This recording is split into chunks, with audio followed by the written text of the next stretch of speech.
घर के सभी सदस्य आरव की बात सुनकर बहुत खुश हो गए। उसके फैसले ने सबको चौंका दिया। आरव की केमिस्ट्री हमेशा से ही कुछ अलग थी। वह सब लोग आरव से डरते रहते थे, लेकिन उसकी सच्चाई से भी अच्छी तरह वाकिफ थे। आरव के फैसले ने सभी को राहत की सांस लेने का मौका दिया। उनके बीच की आपसी नजदीकियां हमेशा खास रहीं। आज भी आरव और उसकी पत्नी रूही की जोड़ी सबके लिए आदर्श मानी जाती है। रूही की मुस्कान देखकर हर कोई खुश हो जाता। दोनों के प्यार की ये सच्चाई है जो सबको इतनी उम्मीद और भरोसा देती है। रूही और आरव की नजदीकियां सबके सामने किसी जश्न की तरह होती थी। शाम के वक्त दोनों साथ में बैठकर पुरानी यादों को ताजा कर लेते थे। उनके बीच का प्यार और अपनापन सबको दिखता था, लेकिन फिर भी उनकी बातें सिर्फ दोनों तक सीमित रहती। दोनों के बीच का ये बंधन ही उन्हें अलग बनाता है। उनके बीच से प्यार ही नहीं, बल्कि एक गहरी समझदारी भी है। आरव और रूही की एक कहानी उनकी इमोशनल जुड़ाव और रोमांस को बयान करती है। दोनों की जिंदगी में एक दूसरे का महत्व इतना था कि दुनिया की कोई भी मुश्किल उन्हें अलग नहीं कर सकती थी। उनके लिए हर दिन एक नए प्यार का इजहार था। आरव ने हमेशा रूही के सपनों को अपना समझा और रूही ने भी आरव की हर खुशी में खुद को शामिल किया। यही उनकी जिंदगी का सबसे खूबसूरत सच था। आरव सारा दिन ऑफिस का काम संभाल रहा था। किसी भी मीटिंग को कैंसिल करना और हाँ, शाम तक किसी और काम के लिए कोई कॉल भी मत करना। उसने अपने साथी को एक कह दिया। आरव ने बिना कार्तिक, उसका दोस्त, की परवाह किए ही उसे ऑफिस से फ्री कर दिया। अरे ये क्या मजाक चल रहा है? सब लोग अपनी बातें बोलकर मेरा फोन कट कर रहे हैं, कार्तिक ने गुस्से में कहा। पर आरव ने उसकी बात नहीं सुनी। आरव ने ऑफिस में सबको आराम का दिन दे दिया, खुद भी और अपनी रूही के लिए भी। कार्तिक ऑफिस में पागलों की तरह आरव की वजह से इधर उधर भटक रहा था। तभी राहुल ने कार्तिक को कॉल किया। तुम्हें आज ऑफिस नहीं आना, सबको छुट्टी है। कार्तिक थोड़ा नाराज हुआ, पर जब उसने देखा कि आरव और रूही को एक साथ सुकून और प्यार का वक्त मिला है, तो वो भी समझ गया कि ये पल उनके लिए बेहद खास है। आरव ने हर बार की तरह इस बार भी साबित कर दिया कि उसके लिए रूही की खुशी सबसे ऊपर है। दोनों ने एक दूसरे के लिए ये दिन यूं ही नहीं लिया, बल्कि वो एक दूसरे को वक्त देना चाहते थे। आज सुबह से ही मान्या की फ्लाइट थी, इसलिए वो चेक इन करने ही वाली थी। अचानक गाड़ी ने उसे रोक दिया। आदमी बोला, मैम, लेकिन आप अंदर नहीं जा सकती। मान्या ने हैरान होकर उन्हें देखा। क्यों? उसने पूछा, इससे पहले कि वो कुछ समझ पाती। सबकी नजरें एयरपोर्ट के गेट पर मुड़ गईं। वहां खड़ा था नमन, नीले सूट में और अपने गार्ड्स के साथ तेज कदमों से अंदर आता जा रहा था। मान्या को देखते ही नमन के चेहरे पर सुकून आ गया। वो उसके पास गया और कहा, तुम ठीक हो? मान्या पूरी तरह से हैरान रह गई। कुछ पल को वो अपनी आंखों पर विश्वास नहीं कर पाई, लेकिन नमन की आवाज ने जो अपनापन था वो उसकी सारी उलझनों को मिटा गया। हाँ, मैं ठीक हूं, लेकिन आप? मान्या ने धीमे से कहा। नमन ने उसके माथे को किस किया और प्यार से कहा, अब सब ठीक है। मान्या की आंखों में थोड़े आंसू थे, लेकिन उसकी मुस्कान ने सब कुछ कह दिया। नमन ने उसे अपने साथ ले जाकर सारी थकान और डर को खत्म कर दिया। दोनों की ये मुलाकात सिर्फ एक संयोग नहीं थी, ये दोनों के बीच के अटूट प्यार की गवाही थी। घर पर सब समझ गए थे।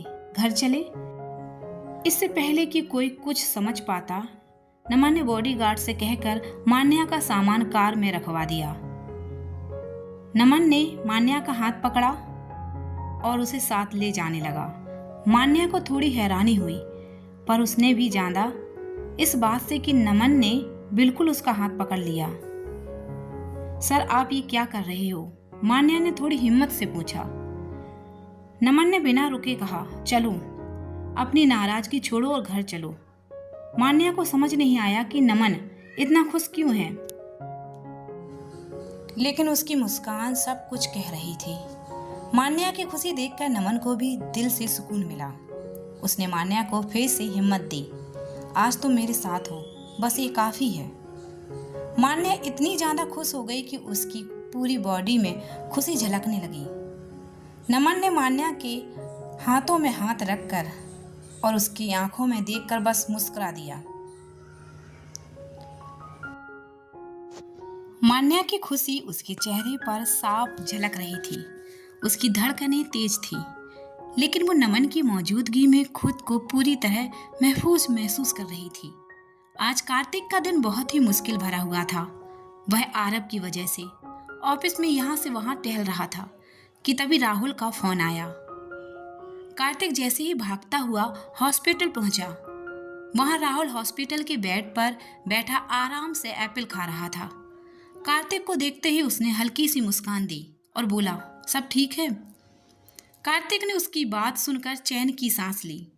आज सबको थोड़ा सुकून और प्यार भरा वक्त मिल गया। आखिर तुम आ ही गए। मैं कब से तुम्हारा वेट कर रहा था। कुछ देर तक कार्तिक कुछ समझ नहीं पाया। तब उसे राहुल की बात समझ आई तो उसकी सांसें अटक गईं। नहीं सर, मैं ऐसा बिल्कुल नहीं कर सकता। आप जानते हैं ना तनु मैम कितनी डेंजरस है। वो तो कसम से मुझे मार ही देंगी। आपको तो पता नहीं, लेकिन मुझे अपनी जान बहुत प्यारी है और मैं अभी जिंदा रहना चाहता हूँ। कार्तिक की बात सुनकर राहुल ने उसकी हिम्मत बढ़ाई। सब ठीक होगा, बस मुझे पर भरोसा रखो। कार्तिक ने गहरी सांस ली और कहा, ठीक है सर, मैं सब संभाल लूंगा। राहुल के पास सिर्फ एक रास्ता बचा था, कार्तिक के पैर पकड़कर उसे मजबूर करना। बेचारा कार्तिक कुछ समझ नहीं पा रहा था कि बार बार उसे ऐसी मुसीबतों में क्यों डालते हैं। राहुल ने कहा, याद रखो, आज तुम्हारी जिंदगी सिर्फ भगवान के हाथों में है। कार्तिक ने एक गहरी सांस लेकर तनु को कॉल लगाया और जल्दी जल्दी कहा, राहुल सर का एक्सीडेंट हो गया है, उनकी हालत बहुत क्रिटिकल है, आप प्लीज जल्दी हेल्प करें। ये सुनकर तनु की सांस अटक गई। एक्सीडेंट सुनते ही उसके हाथ से फोन गिर गया, जिसकी वजह से फोन स्पीकर पर हो गया और अनु ने कार्तिक की सारी बातें सुन ली। अनु किसी तरह अपने आप को संभालकर हॉस्पिटल पहुंची। राहुल की हालत देख तनु की आंखें सूज गई। उसकी आंखों से आंसू रुकने का नाम ही नहीं ले रहे थे। तुम प्लीज उठो राहुल, मुझे तुमसे कोई नाराजगी नहीं है, प्लीज उठ जाओ। तनु की आवाज में जो दर्द था वो कार्तिक की हद से ज्यादा बुरा लग रहा था। कार्तिक का भी मन रो रहा था। क्यों, तनु के साथ साथ अनु भी थी। अब सबकी सांसें थम गईं। तनु को इतना रोता हुआ देख राहुल ने अपनी पूरी ताकत से खुद को संभाला। उसने कहा, मैं बिल्कुल ठीक हूं, मैं तो बस तुम्हारे लिए। राहुल की आवाज सुनकर तनु ने उसकी तरफ देखा और खुशी के आंसू उसकी आंखों से गिर पड़े। प्लीज मजाक सीरियसली।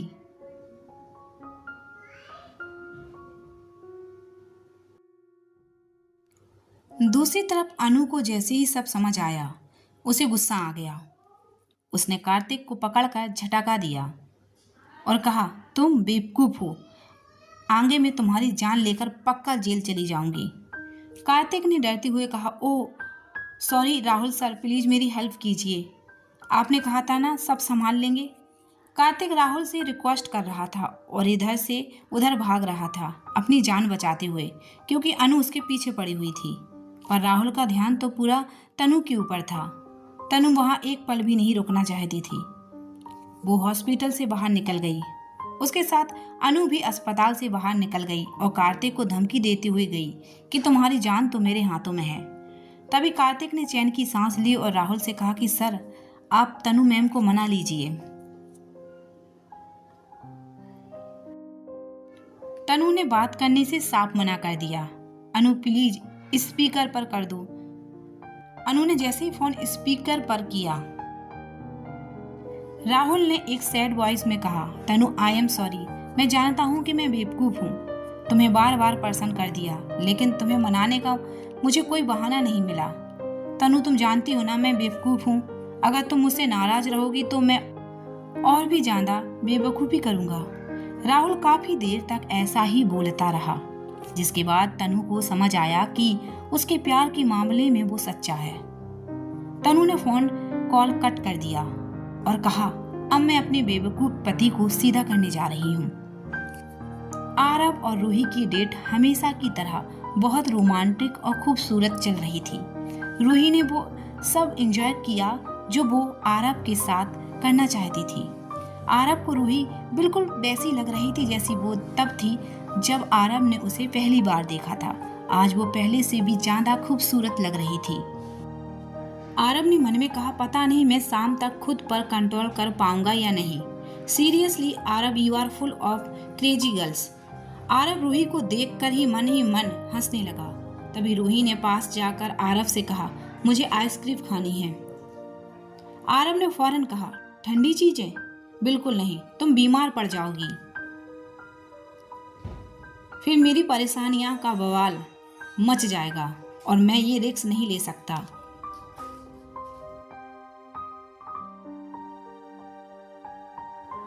रूही ने थोड़ा नखरे दिखाए, फिर भी आरव का सीरियस रिएक्शन देखकर मुस्कुरा दी।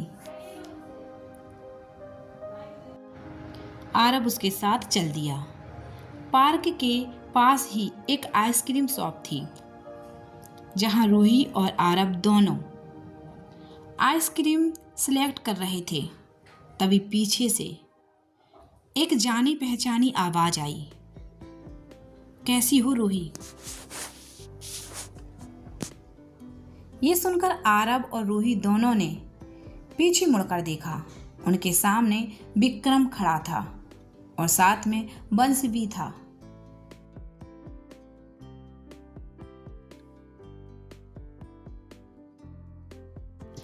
आरव ने कहा, मैं बिल्कुल ठीक हूँ, तुम्हें किसी चिंता की जरूरत नहीं है। और तुम एक बात जान लो, मैं तुम पर नजर रखता रहूंगा। ये सुनकर रूही ने आरव का हाथ कस के पकड़ लिया। रूही ने इशारा करने की कोशिश की क्योंकि वो बंस और ईसा के सामने विक्रम को इंसल्ट नहीं करना चाहती थी।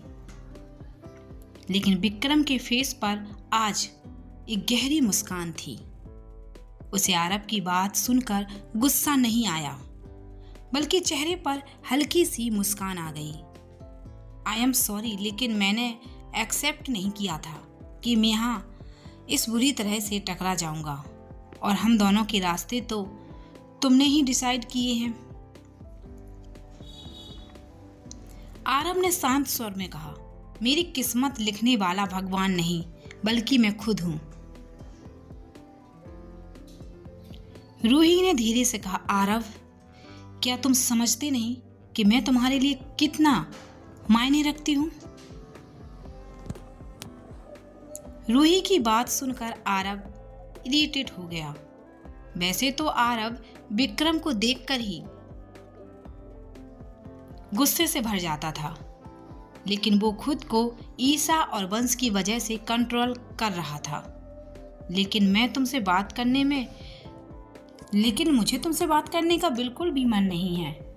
यहाँ से दफा हो जाओ, आरव ने गुस्से में कहा। आरव विक्रम से बिल्कुल भी बात नहीं करना चाहता था, लेकिन रूही के कहने पर उसे विक्रम के साथ आना पड़ा। वे दोनों ही पार्क के बेंच पर अपोजिट साइड बैठे एक दूसरे को देख रहे थे। क्या तुम मुझसे अच्छे से बात नहीं कर सकते? ये तो मुझे कहना ही नहीं चाहिए, विक्रम ने कहा। कल तुमने जो किया उसके लिए इतने सालों से मैं जब भी तुम्हारी फैमिली के बारे में सोचता था, तब मुझे तुमसे नफरत होती थी। मैं चाहता था कि ये सब मेरे पास भी हो। मैंने अब तक तुम्हें दोष देता रहा, लेकिन सच तो यह है कि रूही को मैंने अपने हाथों से खो दिया। विक्रम ने गहरी सांस ली और कहा, मैं जानता हूं कि मैंने बहुत गलतियां की हैं, लेकिन अब मैं अपनी लाइफ में आगे बढ़ना चाहता हूं।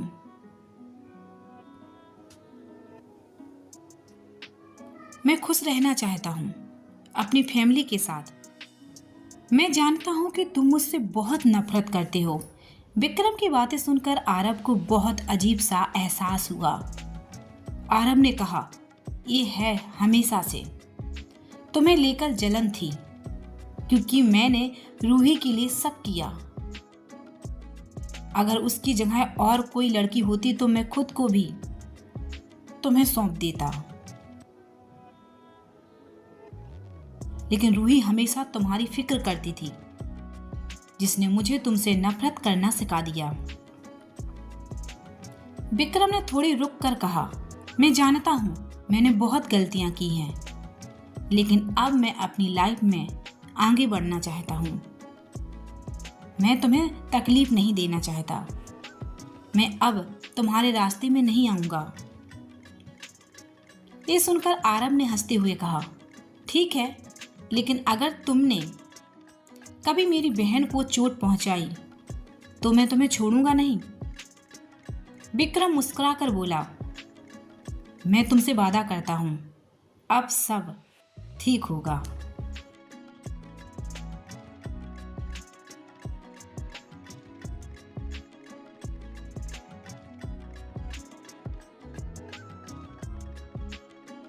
कुछ देर बाद रूही और आरब मूवी देखने चले गए। जल्दी डॉक्टर आरुषि को बुलाओ। लेकिन जैसे ही आरुषि हॉस्पिटल से बाहर गई, वो अचानक गायब हो गई। वो वॉशरूम से लौटकर अपने कैबिन में आई तो अपने टेबल पर रखे बुक को देखकर हैरान रह गई। ये क्या है? उसने बुक उठाई। उसमें एक पेज था जिस पर एक होटल का नाम और रूम नंबर लिखा था। आरुषि थोड़ी घबरा गई, लेकिन उसे ये भी याद आ रहा था कि विजय कल रात को किसी लड़की के साथ था। आरुषि ने बिना टाइम वेस्ट किए होटल चली गई। पूरा रूम कैंडल लाइट और बैलून से सजा हुआ था। आरुषि ने अंदर जाकर देखा तो एक रिमोट रखा था जिस पर लिखा था प्ले। आरुषि ने बटन प्रेस किया तो स्क्रीन पर विजय का एक वीडियो स्टार्ट हो गया। विजय ने कहा, शायद ये सब तुम्हें समझाने में मदद करे। वो लड़की मेरी गर्लफ्रेंड नहीं है, वो दोस्त भी नहीं थी। उसने ऐसा कहा था कि मैं बस मीटिंग के लिए वहां था।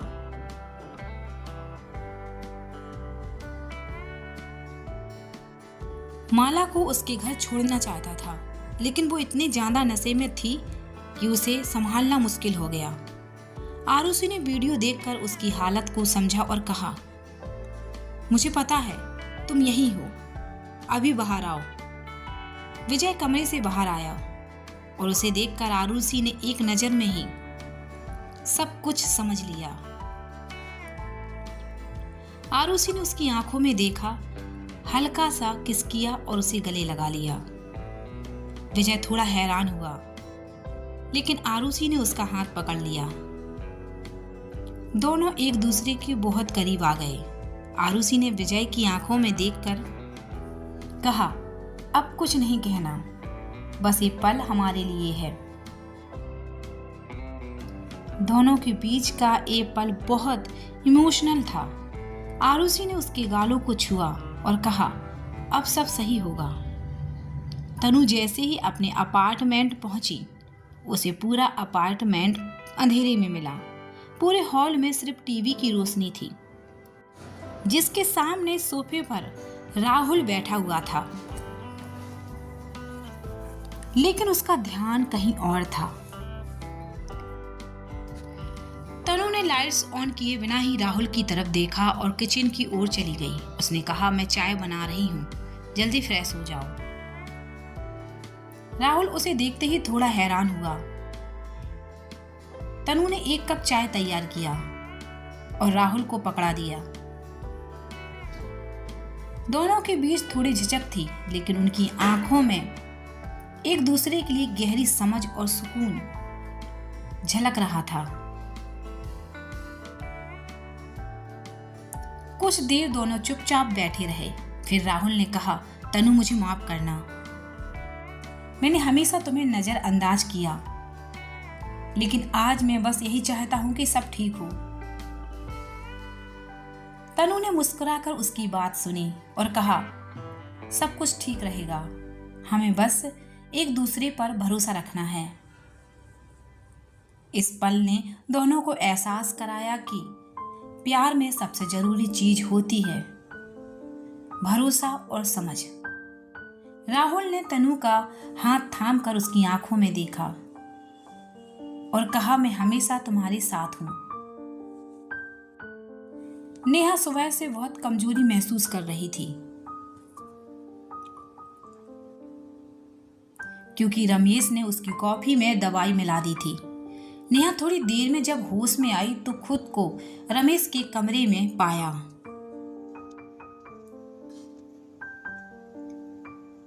रमेश ने कहा, मैं जानता हूं तुम मुझसे नाराज हो, लेकिन अब ये वक्त है कि हम सब कुछ ठीक कर लें।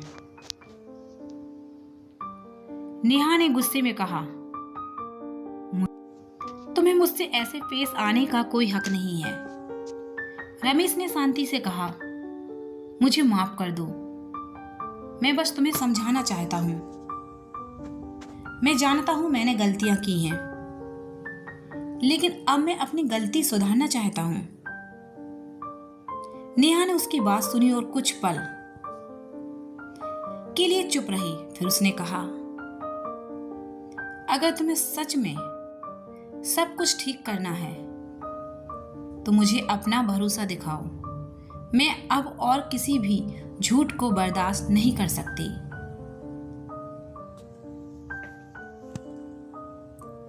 रमेश ने उसकी आंखों में देखते हुए कहा, मुझे एक मौका दो, बस एक बार, मैं सब सही कर दूंगा। इस पल ने दोनों को एहसास कराया कि प्यार और भरोसा ही किसी रिश्ते को संवार सकता है। नेहा ने गुस्से में बहुत सारा सामान रमेश पर फेंक दिया। कमरे का माहौल एकदम तनावपूर्ण हो गया था। रमेश ने थोड़ी देर बाद खुद को थोड़ा शांत किया और नेहा के पास गया।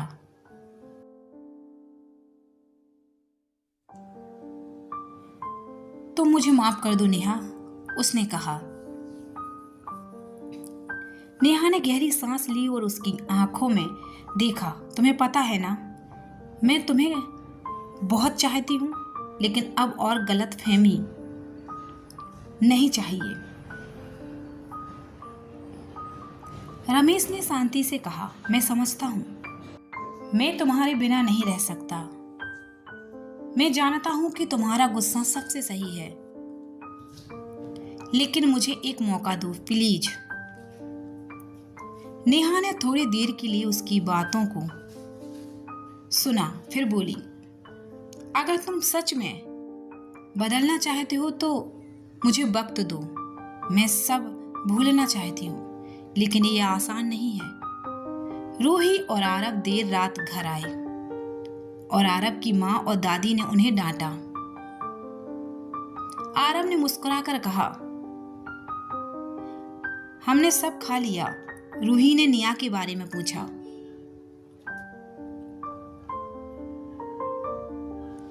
तो आरब की माँ ने कहा कि निया मेरे पास सोएगी, तुम जैसे पागलों के पास नहीं सोएगी। आरब ने मुस्कुराकर उसकी ओर देखा, कहा, हाँ मैं जानता हूं ये सब सिर्फ हमारे प्यार की वजह से है। आरब अपने कमरे में गया और अपनी माँ से बातें करने लगा।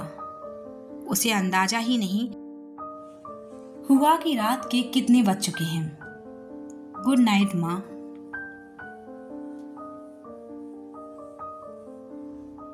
आरब जैसे ही कमरे में पहुंचा तो वो हैरान रह गया। कमरे में रोशनी बहुत कम थी और एक हल्की रोमांटिक वॉइस भी थी। वो कुछ समझ पाता इससे पहले रूही ने उसकी आंखों पर हल्की पट्टी बांध दी। रूही ने धीमे से कहा, शांत रहो। फिर उसने आरब के कान में कहा, मुझे देखो, और जैसे ही उसने आंखों से पट्टी हटाई, आरव सामने का नजारा देखकर चुप रह गया। रूही ब्लैक ड्रेस में उसके सामने खड़ी थी और लाइट की हल्की रोशनी उसकी मुस्कान को और खूबसूरत बना रही थी।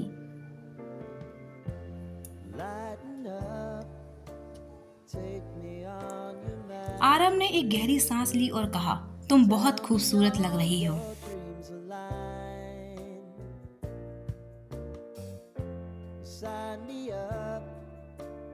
Tell me about the people that you know who are trying to feel alive.